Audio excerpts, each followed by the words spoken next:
Good morning. I just wanted to come on here today real quick to talk about the cruising permits for out-of-country cruisers traveling through the United States. It's something we notice has a lot of miscommunication, misinformation, just a lot of general confusion. So in this quick video, I'm going to talk about what the permit is, why they issue it, how to apply for it, the process behind that, where, when, and how to check in along the way. So let's take a second and talk about what a cruising permit is and why they issue it. A cruising permit exempts pleasure boats of a certain country from having to undergo formal entry and clearance and can be obtained from the CBP port director at the first port of arrival in the United States.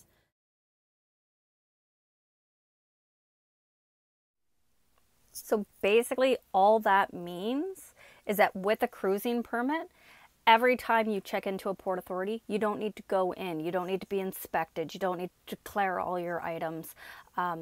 It just makes things a little bit easier, but it doesn't mean you don't need to check in. In Rochester, we did our formal entry into the United States, just like when you drive across. Same thing. So don't stress it, but that's when you do it, as soon as you get across. At that point, you can apply for a cruising permit. They told us to wait until we got to Oswego, but you can ask and start the process. To do that, you'll need your boat registration, the passports of everyone on board, not just crew and captain, but if you have like someone just hanging out on the boat and you're going through, you'll need that for part of the cruising permit. You can edit it later.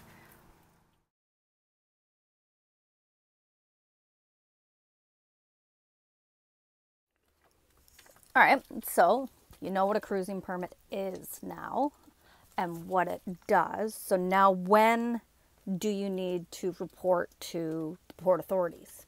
So it says a vessel with a cruising license is required to report movement from one port to another within U.S. waters.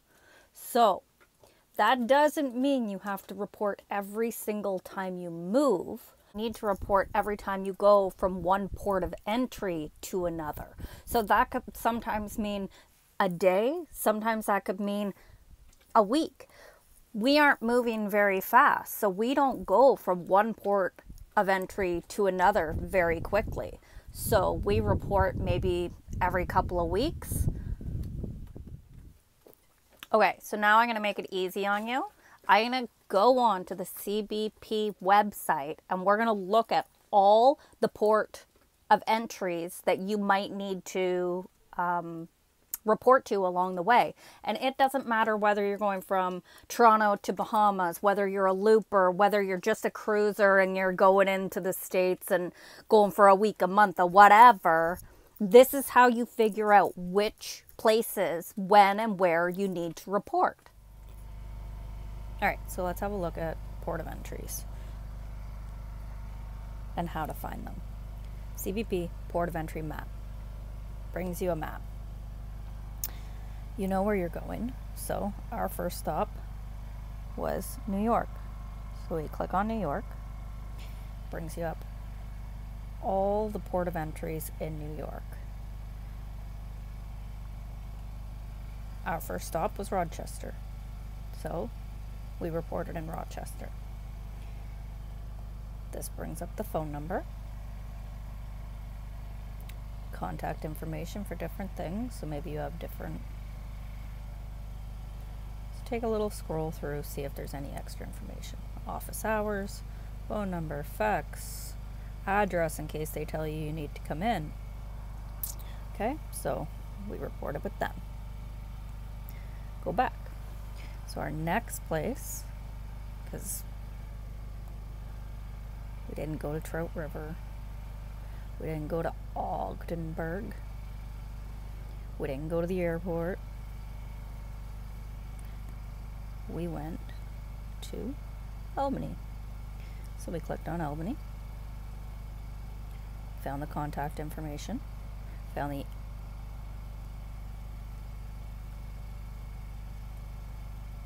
the they have an after hours reporting, and they have a small boat reporting. So click on the small boat reporting.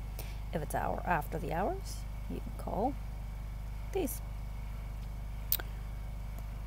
So it works with every state. Your next state would be, for us, New Jersey, then Delaware, then Maryland. Click on it, click on it, click on it. Find your numbers, find out where you're going.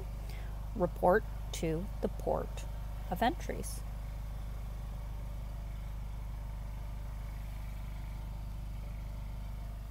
The reporting system took no time at all.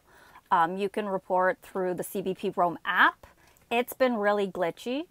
I just make the phone call. It took all of 5 minutes. If you have any other questions, they're super, for the most part, super easy to ask questions to. So yeah, although you don't need to report if you're not stopping, if you're not anchoring, if you're not going to shore, why not? Make the report. At least if something goes wrong, there's a report that you've been there, right? People know where you are. It's just, why not, right? So what do you do if the port is closed and you can't make the report? Well, there's actually a number you can call. It's 1-800-973-2867. It's for Sector. Sector will transfer you or give you the number. So one of these places, if they don't have a phone number, you can call Sector, be like, okay, I'm cruising, I need to report, it's closed, blah, blah, blah. They make record of each call they make. So if you go somewhere, you're at a dock and customs comes up and says, oh, you're not supposed to be here, you haven't reported, blah, blah, blah. You can say, no, I called Sector. Here's the recording or the report. You're good to go. So Chris and I are going, like I said, from Toronto to Bahamas. I'm going to write up a little cheat sheet. So all the people this year going from Canada to the Bahamas, I'll tell you where you need to report. I am not an official person, so you can't hold me responsible. But I'll make life just a smidgen easier on you because cruising has enough stuff going on. Let's make something a little bit easier. Alrighty. Get ready to screenshot this. If it helps you, like it, share it, show other cruisers. I hope it helps. This is basically what we were told to do when I called them today to do our reporting, and I was a little bit early. So yeah, use this, don't, but at least now you know this is what you're supposed to do. Don't check in every single day. They will get annoyed. Don't check in every time you move. They will get annoyed. Go on the website. Look for the ports. Anywhere you're going through, check in with them. They're super easy to talk to. Just do it. Like, share, subscribe. Help us out like I helped you.